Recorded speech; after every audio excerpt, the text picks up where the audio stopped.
All right, so what we're going to make here for you is a quick video on syncing our footage with our audio that we've recorded. In class, we've discussed that there's three ways to do this. You can either do it using the slate and get visual sync. You can use waveform sync, which is what we're going to talk about today. And you can also use what we call time code, where there's numbers imprinted on each individual frame of your footage, and that's also imprinted onto the audio, and those numbers line up to give you sync. So to start out, you'll want to open up any NLE, what we call a nonlinear editor, what you use to edit video. Some people use Premiere Pro, others use Avid Media Composer. This here is DaVinci Resolve. It's becoming more and more popular. It's mainly used for coloring, but it's started to gain a bit of a following for being a full-featured editing software that offers some pretty powerful video and audio editing tools. It also has the added benefit of being absolutely free in this version. There are paid versions of it that are only about $200 for a one-time license, which is pretty cheap. And this version's the free version, so I tend to sort of recommend it to students starting out. It won't cost you anything.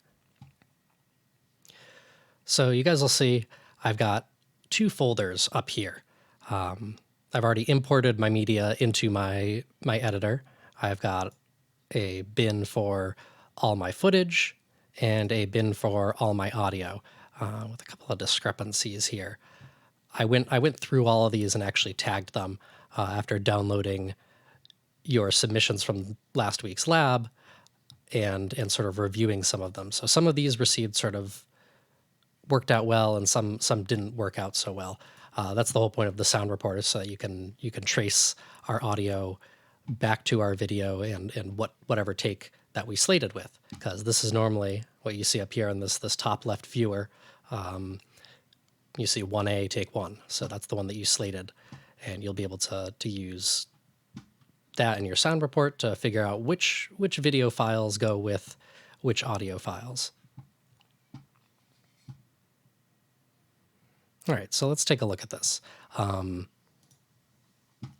going to go to my bin that I've created here with all of my clips in it, and this will work similarly in most NLEs. Premiere has a similar function.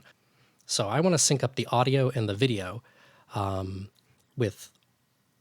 between all these clips here. And the way to do that is going to be to use what we call waveform sync. So I'm going to highlight them all. You can do Shift, click, highlight them all. I'm going to right click on all those. And then I have auto sync audio. And it gives me options here. You'll see time code for if they all had time code, and you'll see waveform. We're going to use waveform sync right now to see how that works, because you were recording what we call a scratch track onto the camera. So there's two options here. We have one that says based on waveform, and then one that says based on waveform and append tracks. We're going to choose append tracks just for this purpose. And what will happen when you append tracks is it will leave the scratch track recording from the camera there and add the tracks from the audio as well. If you just sync based off of waveform, it'll replace the audio. And for teaching purposes, I want you to be able to see both. It also helps to see both just in general. You can always mute the tracks that come from the camera, but I think it helps to see both in case it doesn't work. Occasionally, waveform sync has some issues. It's not always the best process for doing this, and occasionally there's some weird things that'll happen and it won't perfectly line things up, which is sort of why I recommend using timecode. But if you're able to see both the scratch track audio on the camera and your audio from the recorder, once you drag it onto the timeline and something went wrong, you'll be able to sort of line it up a lot easier than if you didn't choose that selection. So we're going to right click on here, auto sync audio, based off waveform and append tracks. It's going to take time to do that. It analyzes that. It burns through it. All right, let's go back to this. So most NLEs will sort of work this way, where they give you a source viewer window and then a timeline viewer window. So right now, if I double click on one of these clips, Todd appears here, and I can view my audio waveform as well down here. And if I press play on this or L, First of all, I want to thank you for your service. I understand you serve the United States Air Force. we'll be able to see the video and hear it. This is good for editing because you can select what you want from a clip before you drag it onto the timeline. So right now I'm just going to drag the whole clip onto the timeline.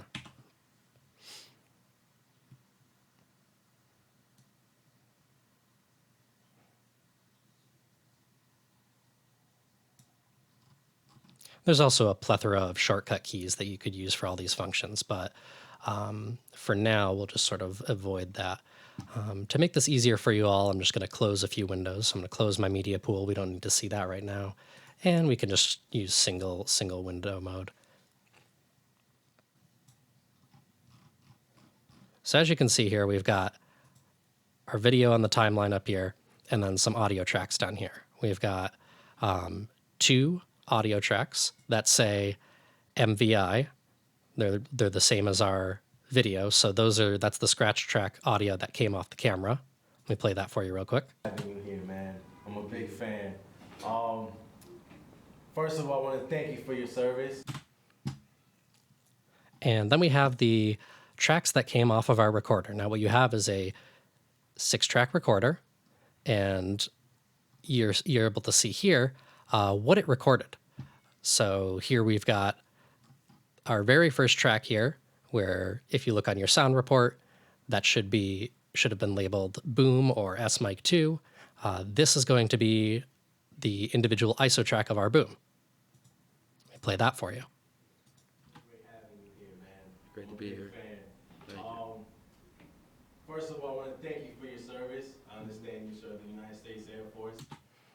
So we'll have to play with the levels. We're not using, the camera becomes so loud because most of the time it uses auto gain, and it just cranks the level and then ducks it when it doesn't want it. If you can go down your tracks here, you'll see these bottom 2 are our mix tracks. So we'll have mix left and mix right. Now, just sort of a quick thing with editing this audio. So we know this is all synced correctly because I can see. Oh, I just did that there. I put my red cursor right on top of the spike in the waveform. This right here is the spike in the waveform that I've been telling you guys about that you're going to see when you take an audio clip into the timeline. So clear spike right there, clear spike right here. And then there's one for our audio here. And that's what it uses during waveform sync to sync these 2 up. Where there's our slate clap and close. Let me just do that one more time for you. Bang, right there. And then our audio. It's so great having you here, man. I'm a big fan. It's all in sync. We can tell it's all in sync because I can hear that it's in sync. If it were out of sync, you'd be able to hear it. So something I'm going to do real quick just to show you guys how to deal with all this. And this is kind of one of the main things I want to address in just editing this audio here is you don't need all this. This is crazy. If you play back all these tracks at once, you're going to have a bad time. But for some reason, I see it all the time with young stuff or with younger filmmakers. First of all, you can get rid of these up here. So to treat these individually, I'm going to unlink my clips because I don't want to deal with that. Let me go over here and unselect some stuff.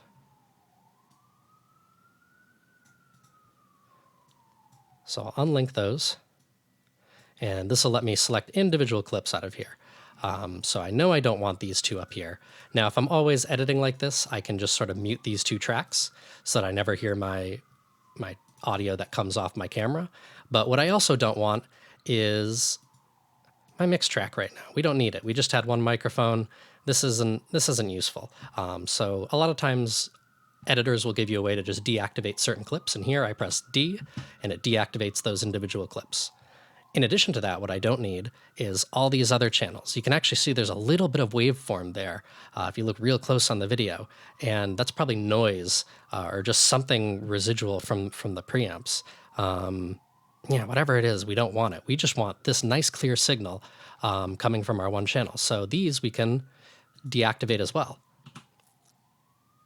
And then we'll play this.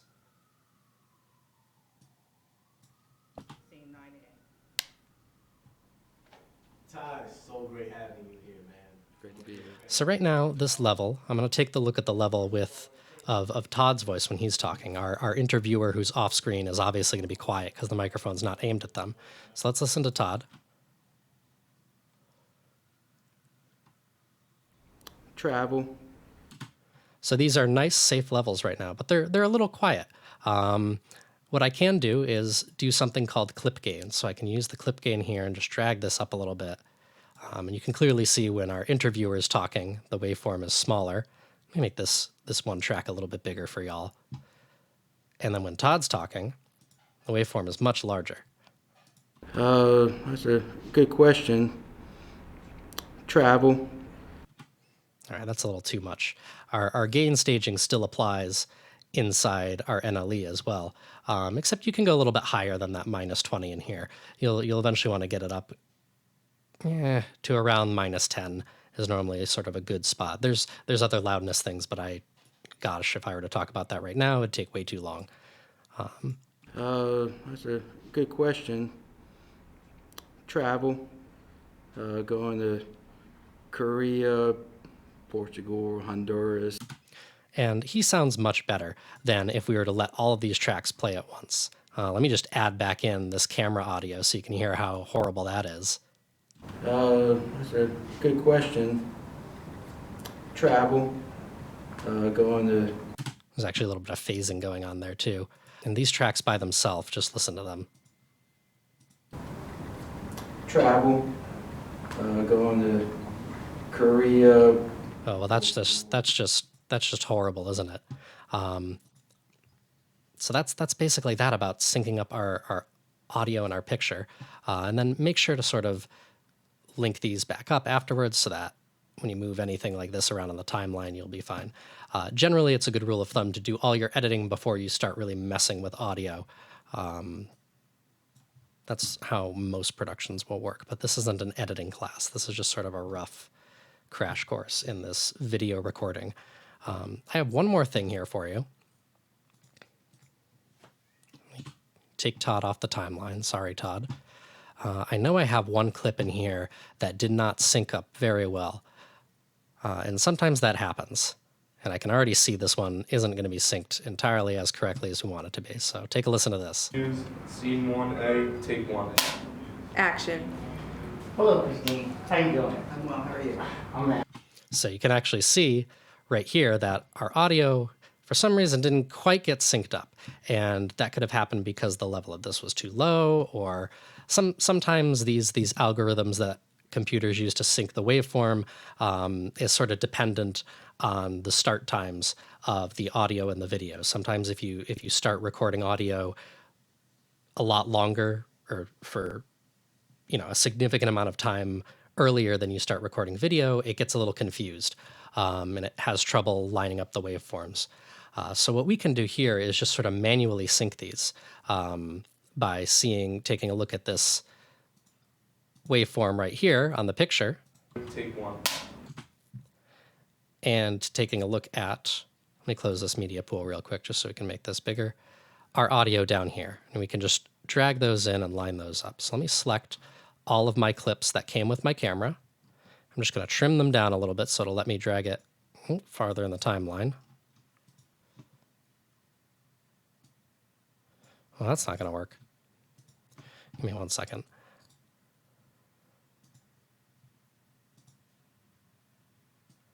So I'm going to drag these a little bit smaller. And then we can just sort of drag this so that it lines up with that clip. Now, a good way to do this is to sort of take our cursor here. A lot of NLEs will have sort of a snap function where your clips will snap to certain points. And if I place this right, now we're scrubbing by frame. If I place that right on the frame where the snap is, and then I trim my audio here, right to where that snap is, what I'll be able to do is take this and just clip it right to there because it'll sort of snap. One issue with that is it can kind of be a little funky sometimes, or whatever we're seeing there. There's the waveform. Oh yeah, that's lined up. The waveform drawing, the way this waveform here is drawn on the clip in most NLEs is pretty inferior to the way that it's drawn in Pro Tools or another DAW, digital audio workstation designed for specifically handling audio. So now let's take a look. Action. Hello, Christine. How you doing? So now our audio and our video is synced up. Now let's say, let me throw this out of sync again. Let's take a look at what we would do if, for some reason, this audio was gone. Oh boy, now we're in trouble. We don't have anything to sync that up. Believe it or not, this happens more often than not than you'd think. Professional digital cinema cameras don't have microphones on them, so you'll have to sync things up this way. Let's sync this up using the slate.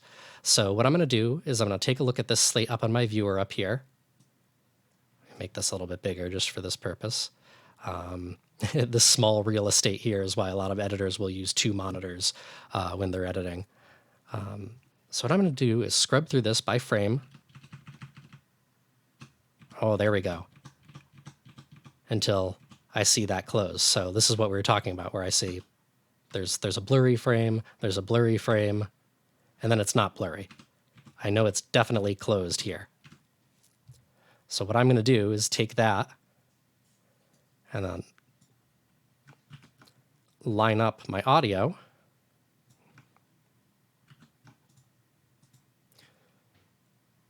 with that spot right there.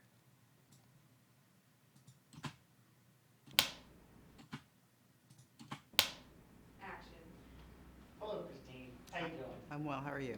I'm